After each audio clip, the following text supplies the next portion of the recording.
We have a crisis in the world, tremendous crisis, and also crisis in our consciousness, in us. I see the urgency of change, radical revolution, mutation in the mind. I see it. It is necessary. There is complete quietness of the mind, and that which is silent has vast space. Only then that which is nameless comes into being. This is Urgency of Change, the Krishnamurti podcast.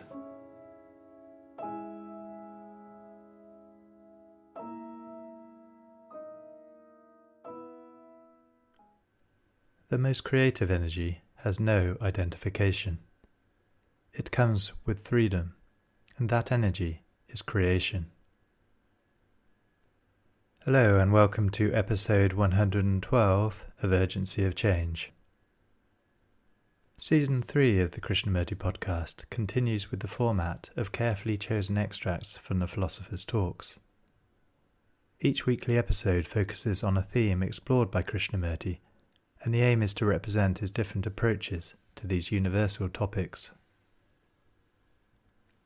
This week's theme is energy. Upcoming themes are mutation, dependence, and pleasure. This is a podcast from Krishnamurti Foundation Trust, based at Brockwood Park in the UK, which is also home to the Krishnamurti Retreat Centre.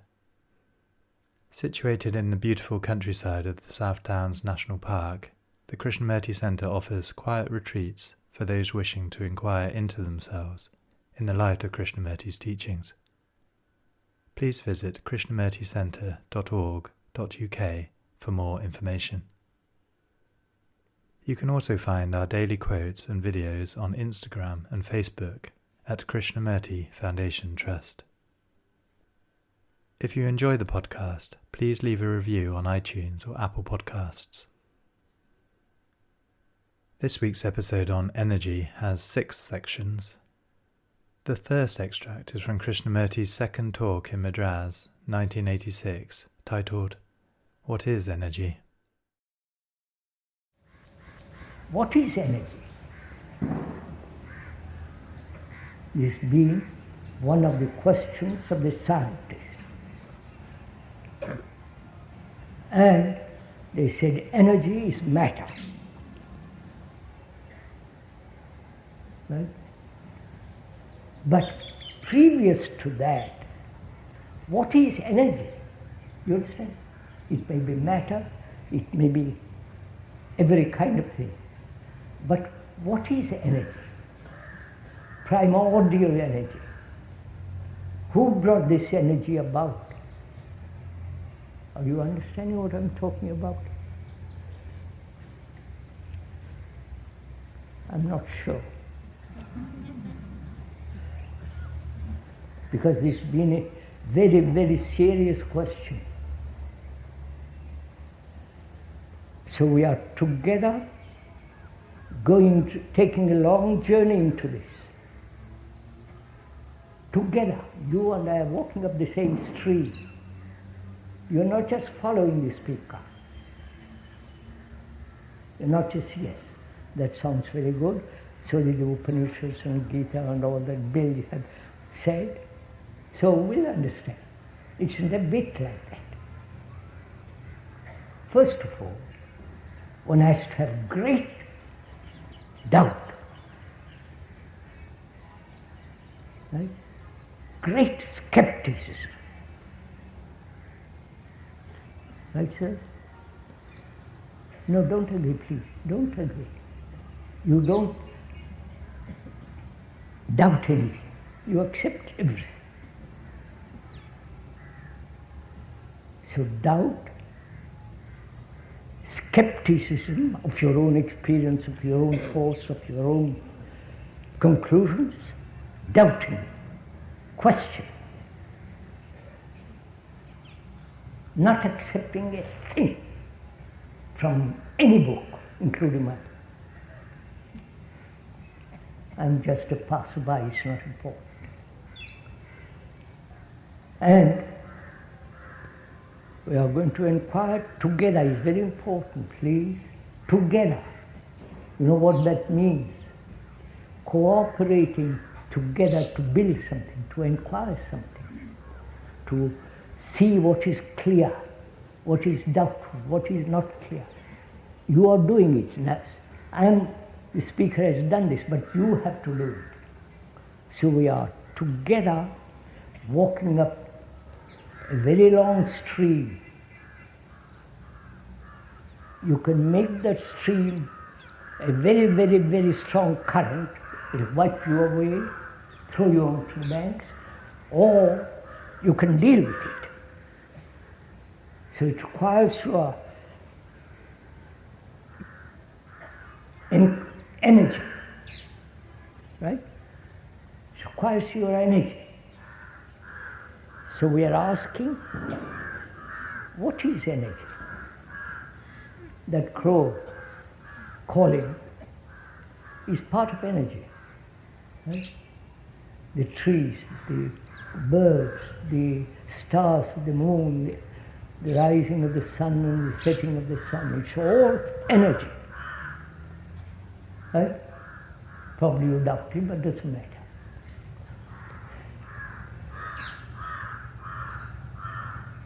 And whatever you speak requires energy. The first cry of the baby out of the womb, that cry is part of that energy, right? To play a violin, to speak, to marry, sex, everything on earth requires energy, right? So we are inquiring together, what is this energy? What is the origin? What is the source? How has it begun? Who created this energy? Please careful, don't say God and run away with that. I don't accept God. Speaker has no God. Is that all right? You accept that? You'll accept anything, so I don't mind. I'll go. So please don't allow yourself to accept what the speaker is saying at any moment in his books, in his talks, in his video, and all that business. So what is this energy?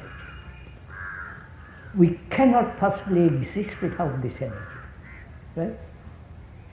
There is no existence on earth without this energy. The trees, tremendous energy, to pull up water right to the top, tons of it. That is tremendous energy. To build an aeroplane,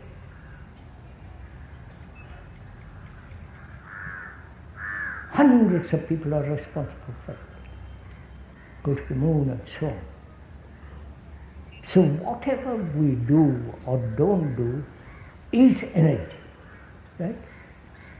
The dancer, the violinist, the painter, the house mother, the army general, everything requires energy. Right? That is a fact. Whether you accept it or not, it doesn't matter. And we are inquiring, what is that energy? The origin of it, not just energy. Or accept what the scientists say, which is energy is matter, and so on. I won't go into all that, because the speaker has talked to many of them about this matter. And the religious people say God, and that ends it. Or some guru says that also ends it. They don't inquire, they don't doubt, they don't question, they don't have skepticism. Right? So here we are saying, if you can abandon all that, your books, what the Sanskrit ancient people said, abandon all that and leave it at the roadside. and we'll take a journey together. And you are going to something that requires all your energy, all your brain, which is matter, which is the accumulated experience of million years, and all that evolution means energy, right?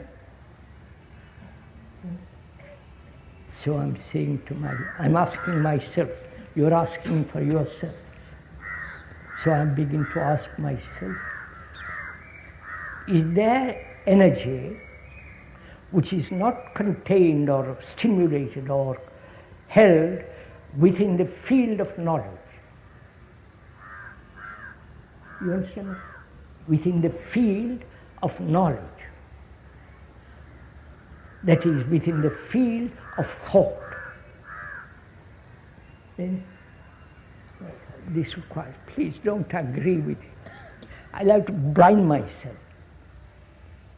Because you agree with every damn thing that's going on. So, I asked myself,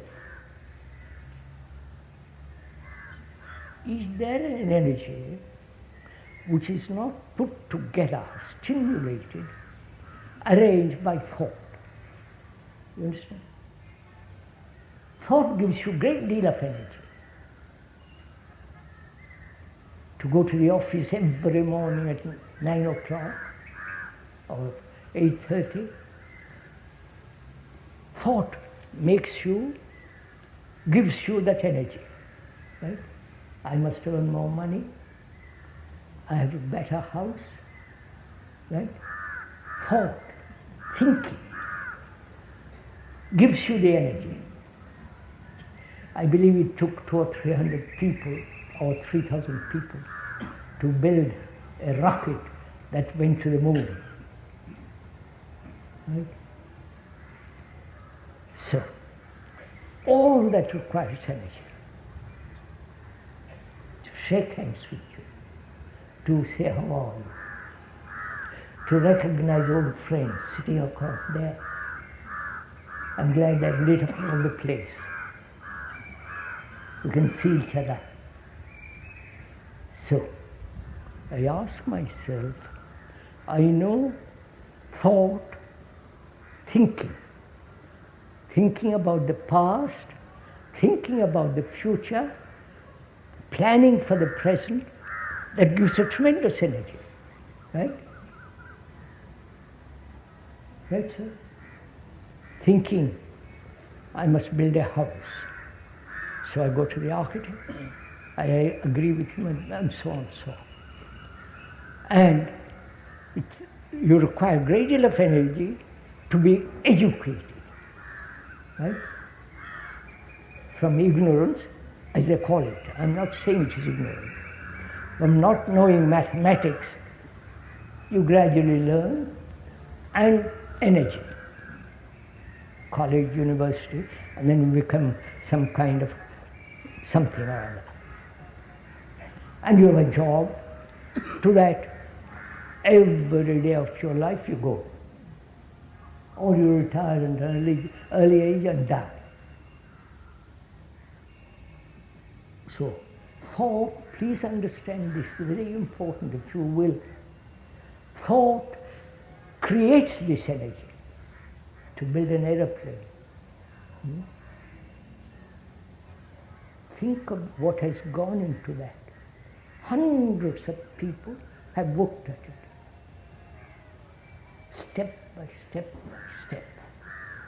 Constructed it, and they produced 747 or whatever it is, the most marvelous machine that can never go wrong, or man can make it go wrong, and so on and so on. So thought is an extraordinary instrument of creating energy, right? May I go on? Right.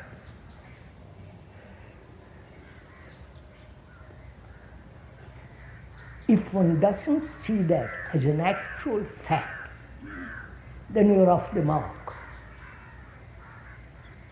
Right? If you don't see it as an actual fact, that thought creates tremendous energy.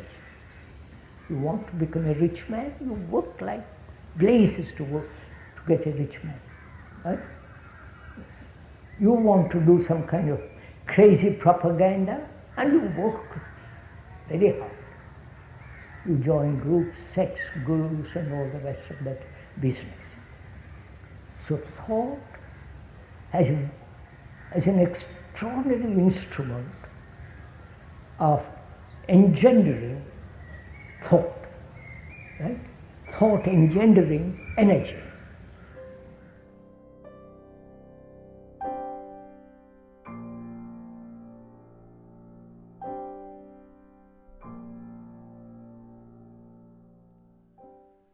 The second extract is from the second question and answer meeting in Ojai, 1983, titled, How Do We Waste Energy? We should really inquire whether how we waste our energy. Not all my energy is taken away through daily work, but we should inquire really how we waste our energy. Whether it's possible to conserve energy and use it when necessary and retain it when it's not. Am I making myself clear? How do we waste our energy? Please understand me. Not how to use energy, which requires, that energy which demands inquiry and being unselfish and intelligence, but we rather let's approach this question from a different point of view, which is to find out how we waste energy, right? Then it'll be very clear. Do we waste energy by chattering? Endless talk? Right? Most of us do. Endless talk. And is it a wastage of energy to be constantly in conflict? In the office,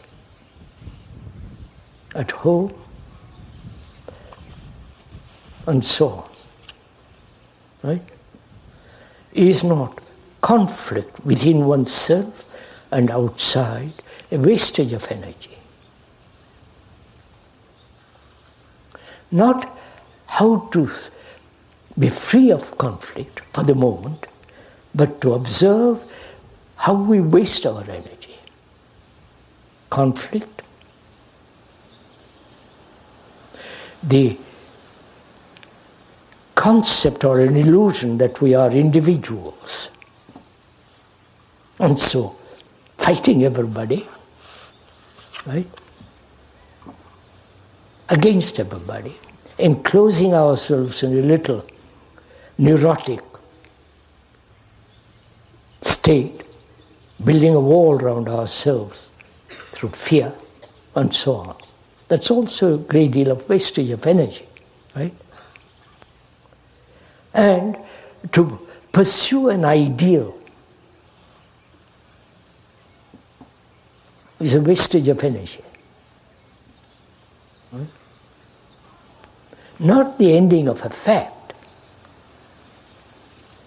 I don't know if I make myself clear. And suppose one is violent. You pursue a non-violent, which is non-fact. The pursuit of non-violence is a wastage of energy. Whereas to understand the nature of violence, go into it deeply, the complexity of violence, and see if it is possible to end it.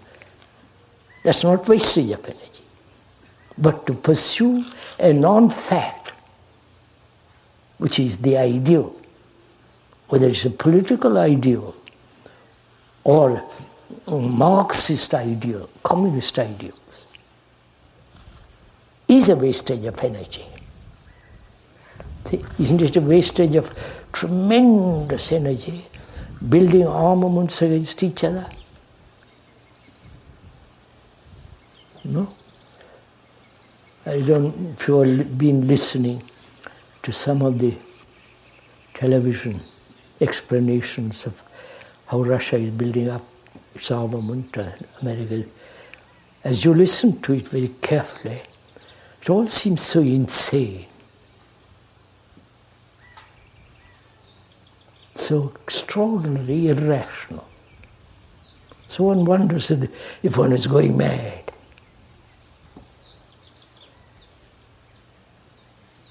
Probably most of the people who are involved in all this are rather neurotic in different ways.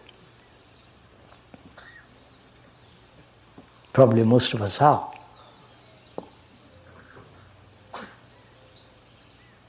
So, to find out for oneself how we waste our energy, and the greatest waste of energy is to be concerned with oneself. No? Because to be concerned with oneself, with one's neurotic state, and not be unaware of it, to be concerned one's own issues and one's own problems, one's own achievements, is a very, very limited energy. It's very limited, and therefore your energy is limited. But when there's freedom from that, there's immense energy.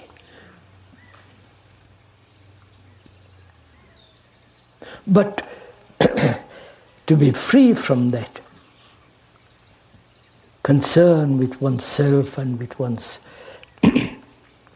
hurts and in return wanting to hurt others, that concern with oneself is bringing about is bringing a great chaos in the world.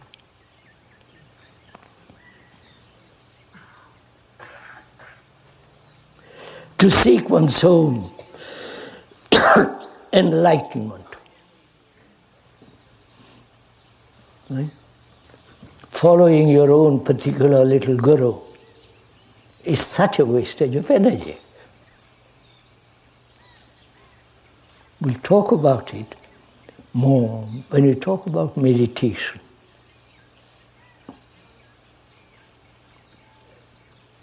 So, is it possible not to waste energy along all these lines?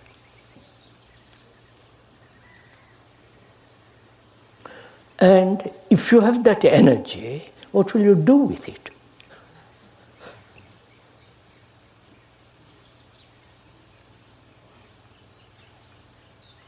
Will one become more mischievous? More violent? More beastly? So, in the conservation of energy, follow, which comes about by understanding the wastage of energy, conserving that energy, not that you conserve energy. When there is energy, is not wasted, there is energy. In the discovery how you waste your energy, there's the beginning of intelligence, right? That energy, that intelligence is not wastage of energy. That intelligence is extraordinarily alive.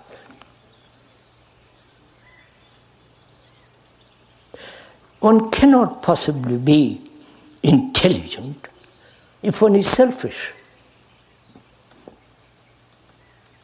Right? Selfishness is part of division, separation. I am selfish and you are selfish. In our relationship we are selfish. So to understand the nature of the wastage of energy, not only superficially, but very, very deeply, out of that investigation, probing, questioning, one comes to a certain quality of energy which is the outcome of intelligence, not merely setting aside wastage of energy.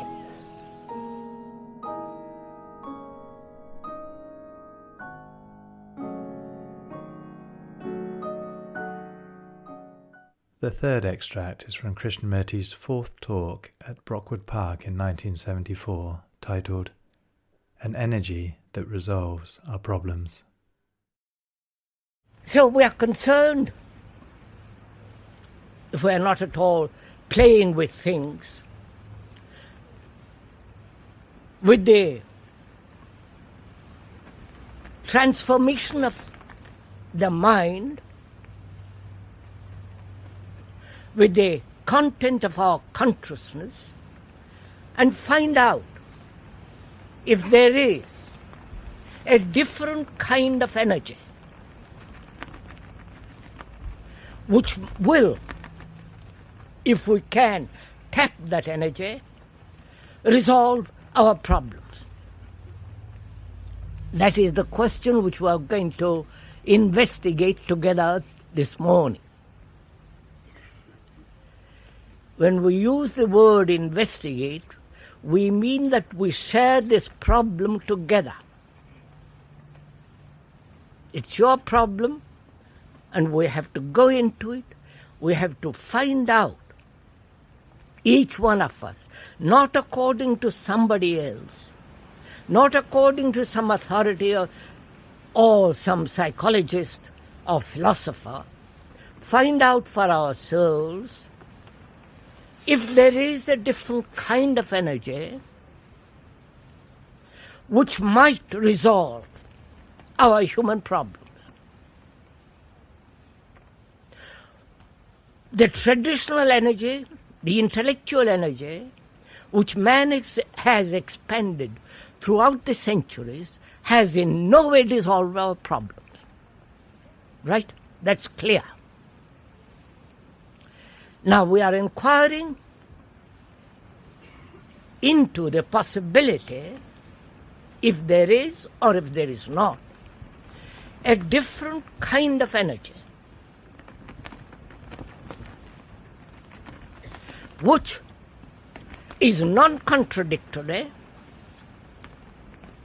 in itself, which is not based on the activity of thoughts with its divisive energy, an energy which is not dependent on environment, on education, on cultural influence. I hope I'm making myself clear. Please do give little attention to this. We are asking if there is a different activity, a different movement which is not dependent on self-centered activity, the activity and the energy that the self, the me, with all its contradiction creates. Is there an energy which is not dependent on environmental conditioning?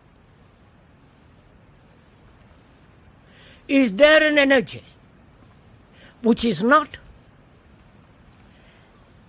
which has no cause,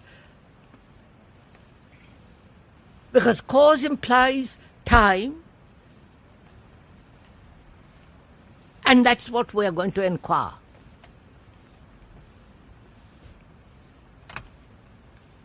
That is, the energy that man has expended, intellectual, emotional, traditional energy, and the self-centered energy, has not in any way solved our human problems, which are suffering, fear, and all the pain that's involved in the pursuit of pleasure, and all the confusion created by thought in its fragmentary activity. We are asking if there is an energy totally different.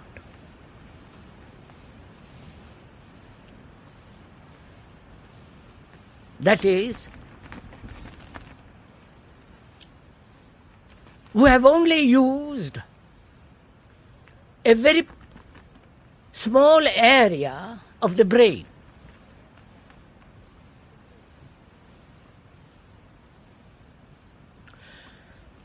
And that small area is controlled and shaped by thought.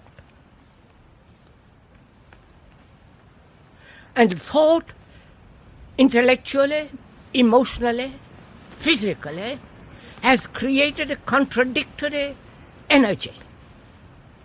The me and the you, we and they, what we are and what we should be, the ideal, the perfect prototype, and what is. I hope you're following all this. You should, those of you who have heard the last few talks here, should be able, I hope, to follow this together. And I think it is very important to understand that we are working together. That the speaker is not telling you what to do, because the speaker has no authority. Authority has been, in spiritual matters, very destructive, because authority implies conformity, fear, obedience, following, acceptance. And when we are investigating together, the implication in that is there is no sense of following, no sense of agreeing or denying, but merely observing, inquiring. Together we are doing this. Therefore, when we are together, you and I disappear. When we are doing any work together, the work is important, not you or I. And we are working together to find out if there is a totally different kind of energy which is not based on a cause that divides the action of the present from the past.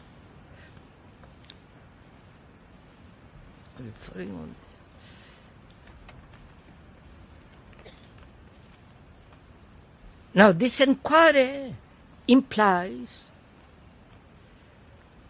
or asking whether there is an area in the brain which is not contaminated by thought. An area in the brain or in the mind which is not the product of evolution. An area of that brain which man throughout the centuries has created a culture and is not touched by that culture.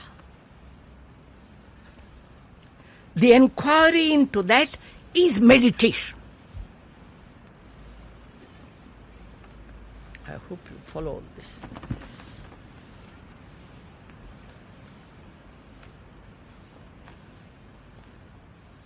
You understand my question, my problem, our problem.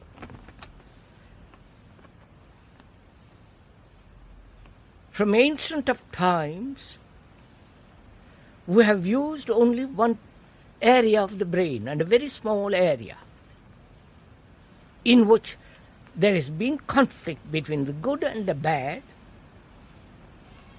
You can see that in all the paintings, in all the symbols, in all the activities of man.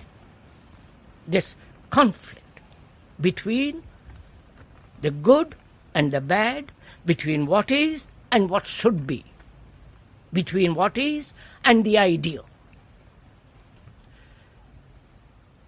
That conflict, that area, has produced a culture. Christian, Hindu, Buddhist, and all the rest of it. And by that culture, our brain, that area, small area, is conditioned. Right? This is obvious. And can the mind free itself from that conditioning, from that limited area, and move into an area which is not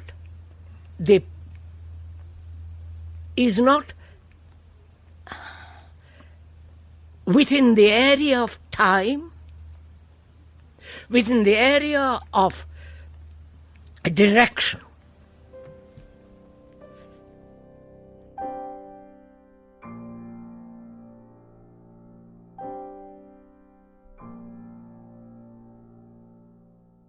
The fourth extract is from the 7th talk in Saanen, 1975, titled, "Is there an energy that brings unity?" So then, in meditation, because the mind has become astonishingly sensitive,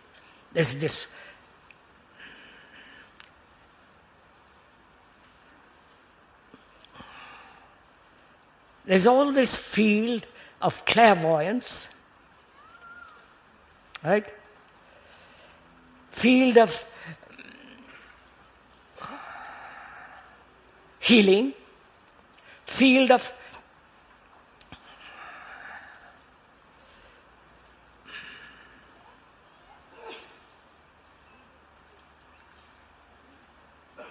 investigating into the occult things, hidden things, right? Unfortunately, it's becoming the fashion now to talk about the occult, the hidden, the mysterious, all that side. When the body is sensitive, mind is active, accurate, therefore all these things come about. But they are totally irrelevant. They are playthings. Please, the speaker knows something of all this. And there's great danger in all that. Unless you really want to pursue that like a toy with a child who has a toy. It has no value.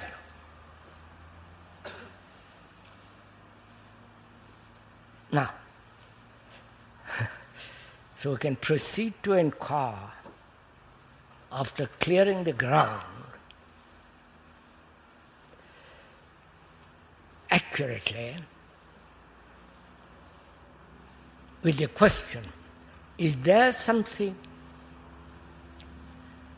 an energy which is totally different, not the opposite?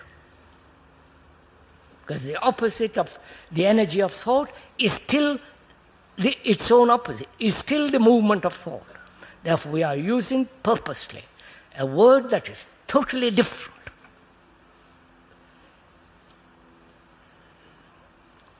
Now proceed. And also there is this whole question brought over from India, the energy which they think will come about through awakening the various centers in the body, which is called Kundalini. Have you heard about all this rubbish?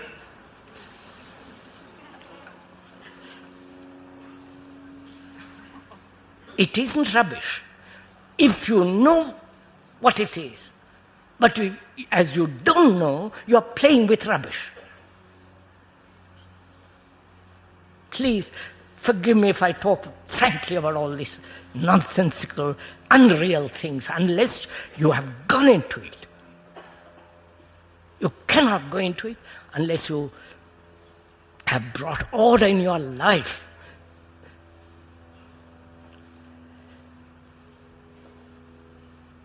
They have brought this word called Kundalini from India. It is now a fashionable thing to pursue. When it becomes common, it has lost its reality, its worthwhileness. You understand? When everybody is trying to awaken their beastly little what they call Kundalini, it becomes too damn silly.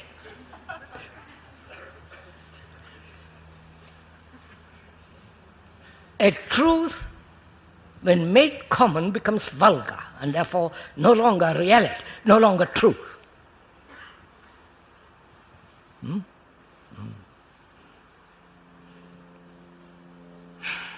Now we can proceed. No action of will, therefore no action of deception, illusion. No attachment to belief, to dogmas, to rituals, to all the myths that man has put together through thought. Then what takes place to a mind that has done this? Not imagine it has done, actually has done.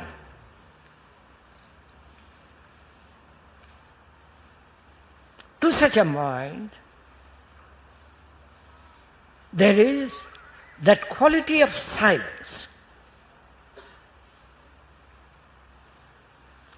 a silence that is not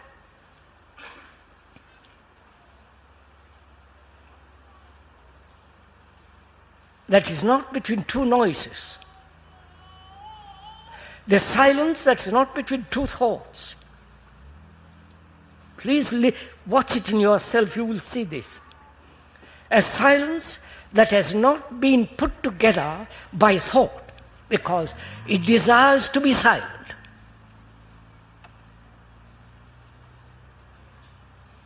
Because there has been order in our daily life, because there has been no conflict as the will, there is no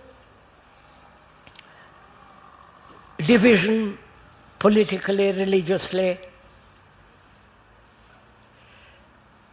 no practice. Therefore, out of all that comes a natural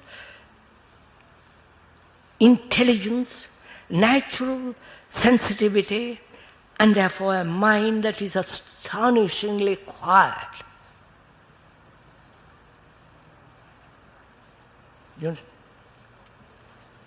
That is a mind that has put a stop to time.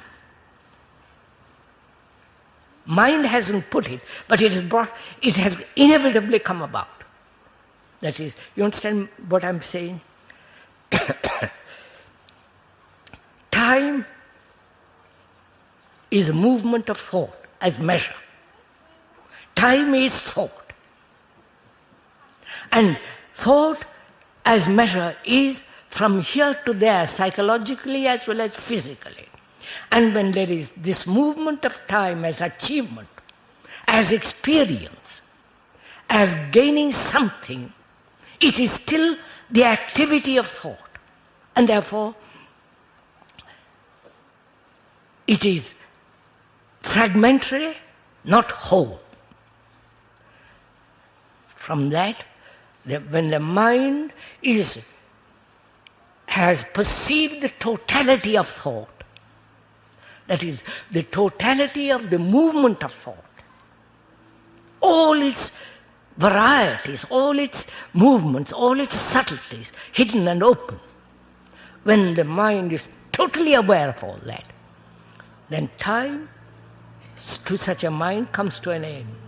Therefore, there is complete quietness. Right? So, perception can only take place in silence. You follow this? Please, Avanti. Are we sharing this together, or am I pursuing my own investigation? You understand? If you want to hear what the speaker is saying, you have to listen. You have to pay attention. If you want to listen. If you don't, well, that's quite a different matter. But if you want to listen, you have to pay attention. That means care. That means you have to listen.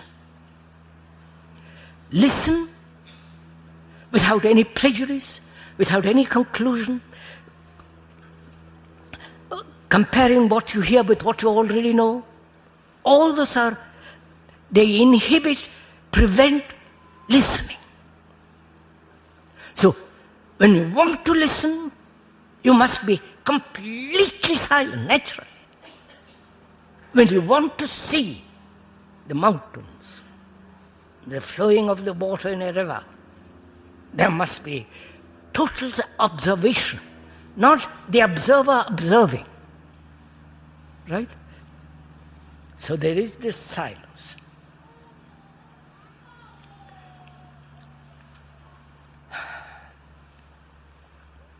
And what is the unifying character? What is the unifying movement so that it brings about no division between man and man? Because that's a tremendously important question. You understand? When the world is divided, nations against nation, people against people, ideas against ideas, democracy, so-called democracy against autocracy, and so on. When there is this tremendous division taking place in mankind, in human beings, outwardly as well as inwardly, what is the unifying factor? If there is no unifying factor, we're going to destroy ourselves. Unifying factor being cooperation. You understand all this? So, what is that unifying factor in meditation? Because that's one of the most urgent, absolutely necessary Politics and politicians are not going to bring this unity, however much they may talk about it. It has taken them thousands of years just to meet each other. You follow? At Bonn or Moscow or Washington or some other hideous place. Thousands of years. Think of such a mentality that's going to bring unity to mankind.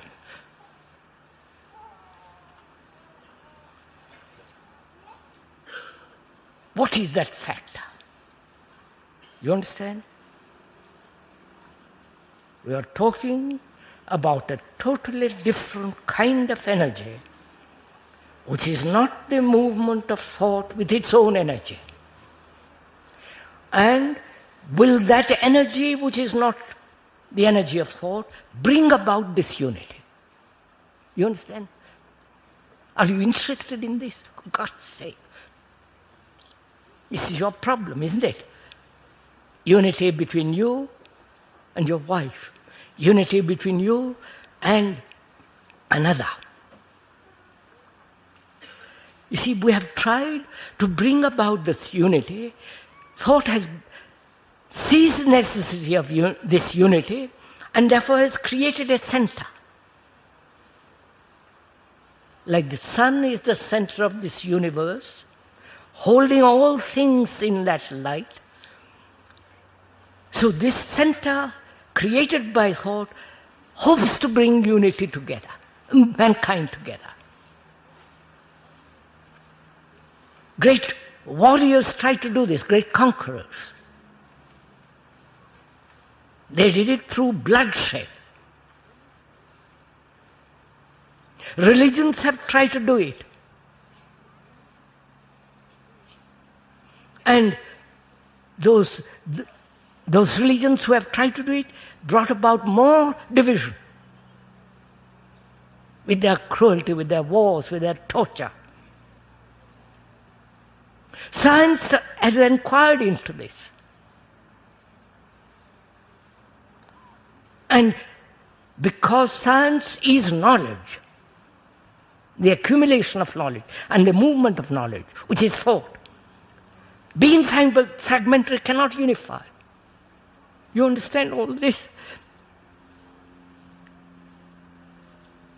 So is there an energy which will bring about this unity, this unification of mankind? And we were saying, in meditation, this energy comes about. Because in that meditation there is no center. The center is created by thought.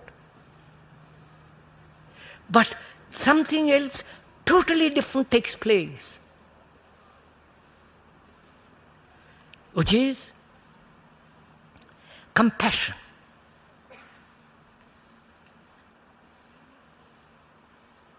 That is the unifying factor of mankind. To be, not that you will become compassionate, that never is, which is again another deception. But be compassionate. That can only take place when there is no center.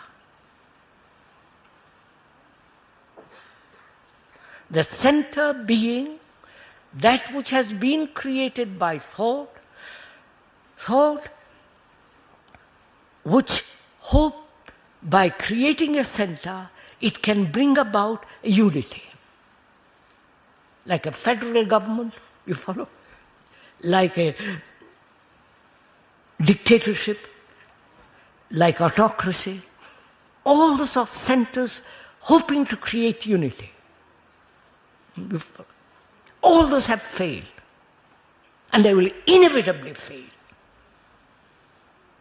And there is only one factor, and that is this sense of great compassion.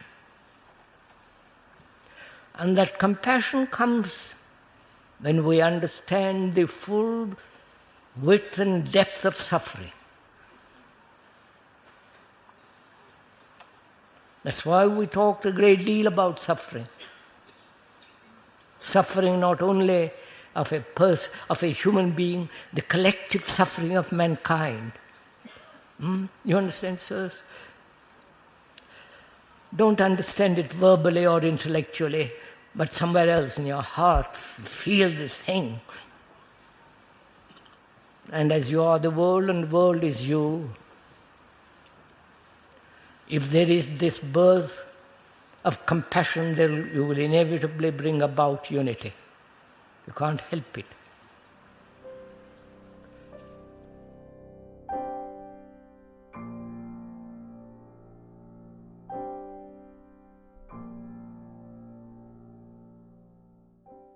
The fifth extract is from Krishnamurti's 8th talk in New Delhi, 1962, titled An Incorruptible Energy.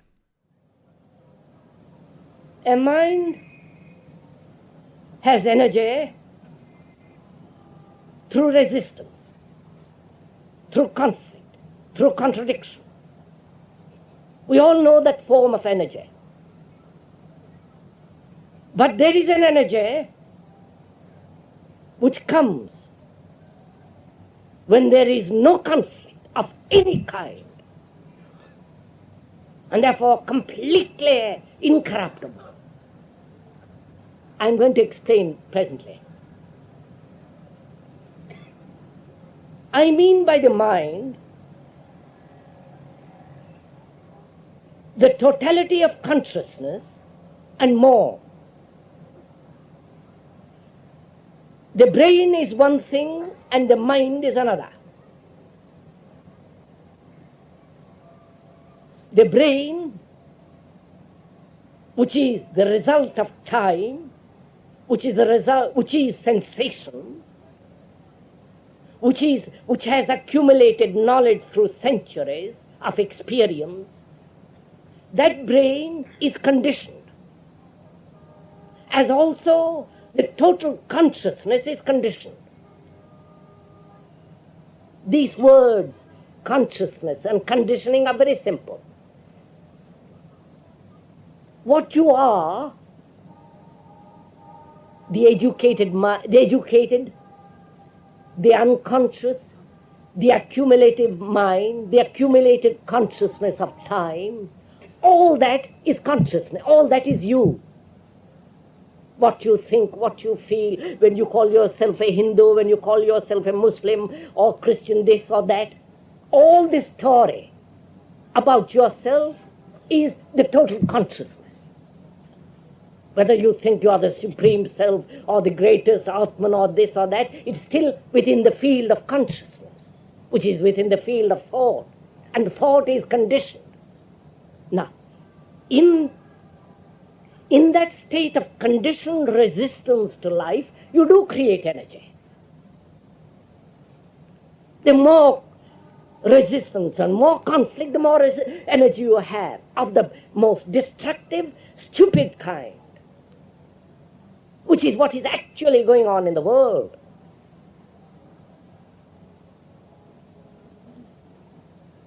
That energy dissipates itself, is always corrupting, it always needs stimulation, always needs some form of attachment through which it can derive power, energy, growth. Please follow all this. Now, when one realizes that fact and sees that fact that our energy comes into being through resistance,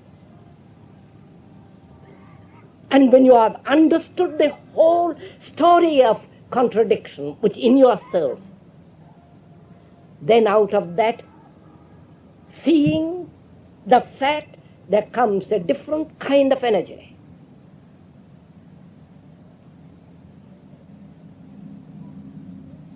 Now, the energy of which I am talking about is not the energy preached by religion. Not the energy of the brahmachari, the bachelor, who refuses sex because he wants to have the supreme experience. Because his whole process of living the sannyasi life or the monk life is a form of resistance. And that does give you energy. A very limited, narrow, destructive energy. Which is what most religions offer.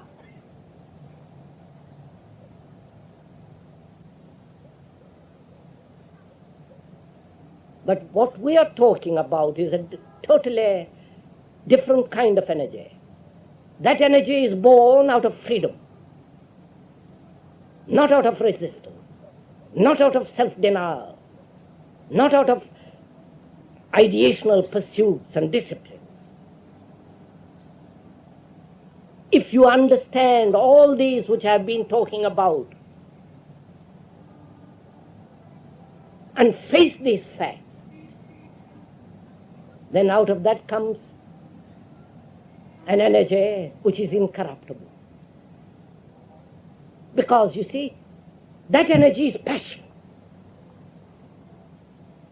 Not the passion of sex or of identifying yourself with the country, with an idea. That gives you also a peculiar kind of energy, passion, which is destructive. Haven't you noticed how people who have identified themselves with their nation, with their country, with their job, they have peculiar energy, as most politicians have, as most so-called missionaries, or those who have identified themselves with an idea, with a belief, with a dogma, as the communists.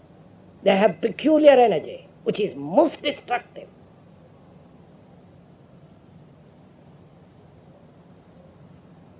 But the energy, which is the most creative energy, has no identification. It comes with freedom. And that energy is creation.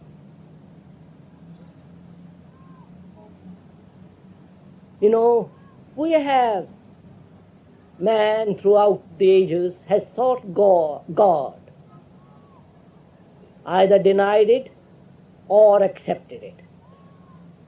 Denied it as the atheists or the communists, or you, the Hindu, who accept it because you have been brought up in it.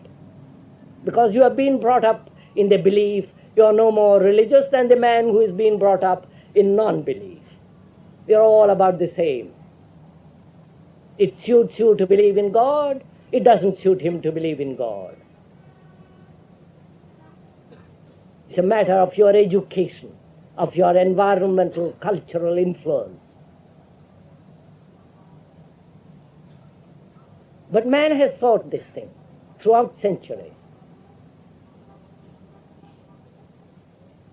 There is something immense, not measurable by man, not by a mind that is caught in resistance, not caught in ambition, envy, greed. Such a mind can never understand this energy. There is this energy which is completely incorruptible. It can live in this world, function.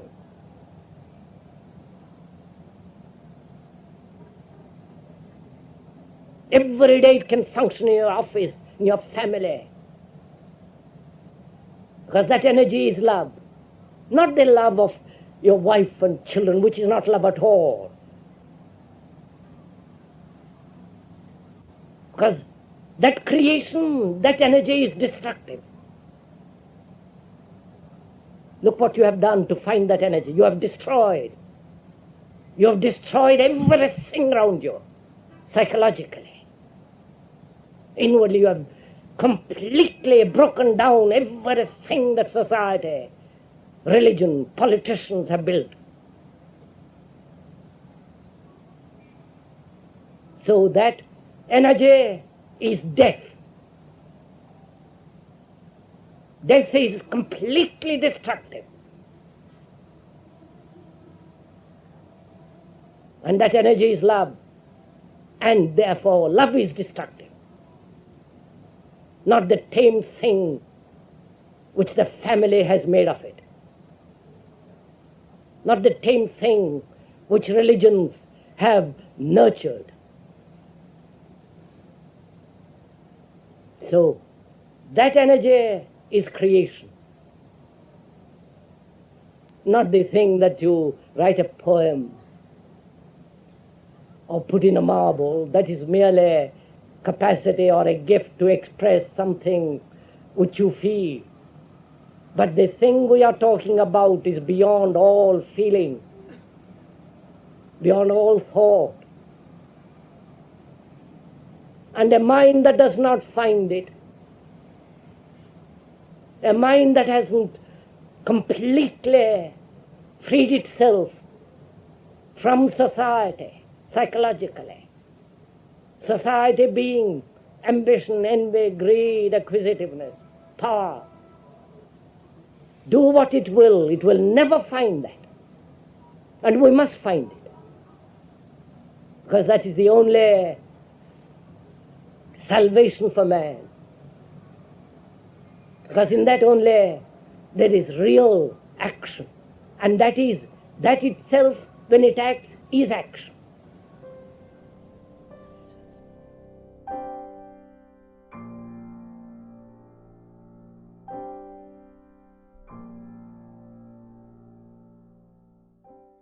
The final extract in this episode is from a direct recording by Krishnamurti in 1984, titled "Silence Builds Up Great Energy." There was a naval centre there, missiles and all the rest of modern means of killing humanity. And we went along, then turned to the right, left the sea behind, and came through after the oil wells, further deeper in, away from the sea, through orange groves, past a golf course, to a small village, and a road winding through orange orchards, and the air was filled with the perfume of orange blossom. And all the leaves of the trees were shining, and the far hills, high up 6,500 feet. And there seemed to be such peace in this valley, so quiet, away from all crowds and noise and the vulgarity. This land is a beautiful land, so vast, deserts, high snow-capped mountains, villages, great towns, and still greater rivers. The land is marvelously beautiful, vast, all-inclusive. And we came to this house, which is still more quiet and beautiful. Perhaps recently built. With the cleanliness that houses in towns don't have. There were lots of flowers, roses, and so on. A place to be quiet, not just vegetate, but to be really deeply inwardly quiet. Silence is a great is a great benediction. Cleanses the brain, gives vitality to it. And this silence builds up great energy. Not the energy of thought or the energy of machines, but that unpolluted, untouched energy by thought. It is the energy that has incalculable capacity, skills. And this is a place where the brain, being very active, can be silent. That very intense activity of the brain has the quality and the depth and the beauty of silence.